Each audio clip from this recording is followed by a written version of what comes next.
well-known local figure is representing him for us this evening. Yes, thank you very much. Good evening. Yes, I must confirm that I am not the candidate, so don't get too excited. What I want to do to start off with is to just share some impressions of the climate as I see it at the moment, and then just finish up with a few remarks about the dividend specifically. I've got 4 things I want to say, and 3 of them sound a bit negative and reflect my concerns about the business situation, and then there's one at the end which is positive.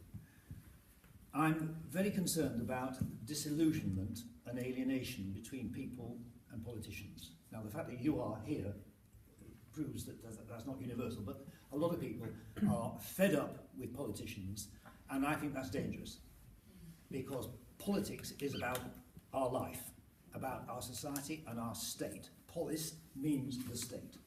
And so I want to urge all of you, if you meet other people who say things like, don't vote, it only encourages them, or Russell Brand saying don't vote at all, please try to dissuade them from that, to take it seriously, however they vote, because I think it's dangerous if the public starts to distance itself from people who are trying to organise, with all their faults, nevertheless trying to organise society. My first point. My second point is the gap. Now, there is a significant and important gap between the wealthiest and the poorest in this country. Now, let's not delude ourselves. It's never been an egalitarian society. If we only watch Downton Abbey to know that there's always been, wealthy people and less wealthy people. But I think in society today, we ought to be working towards reducing the gap between the wealthiest and the poorest. That is a great concern of mine, and it's not just out of, if you like, precise socialist tendencies that I have, but because the research shows that the happiest and most successful countries are the countries where the gap in wealth is the smallest.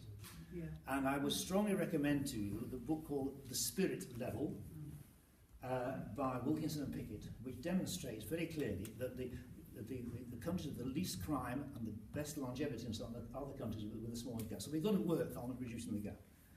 The third one, I am very unsettled by the last 2 years of greater division and nastiness in society. Historically, when societies are under pressure, they turn in on themselves, they become more nationalistic, and they look for somebody or something to blame. And my worry about blame is you never know where blame is going to take you. Now, when Hitler set up National Socialists in the 1920s in Germany, I don't believe he thought that in the 1940s he would be murdering 6 million Jews. But that's where it led to. And so I'm very concerned about a tendency to scapegoat a particular part of the community.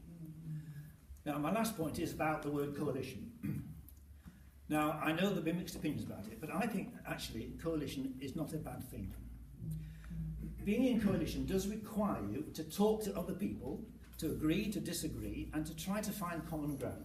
Now, we could spend the rest of the evening discussing whether or not Nick Clegg should have gone into coalition or not. There are different opinions on that.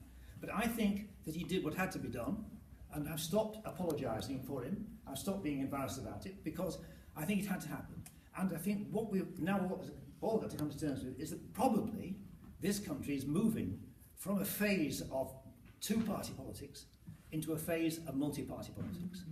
And I welcome that, because it means you've actually got to talk to other people and say, look, I think your ideas are pretty good. We've got 1 or 2 suggestions, possibly 1 or 2 other good ideas from here as well.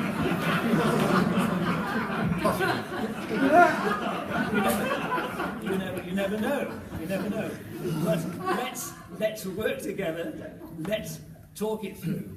And I think that is a good thing. Now, those concerns lead me just to remind you of 3 strap lines for the Liberal Democrats: a fairer society, a stronger economy, and opportunity for everyone.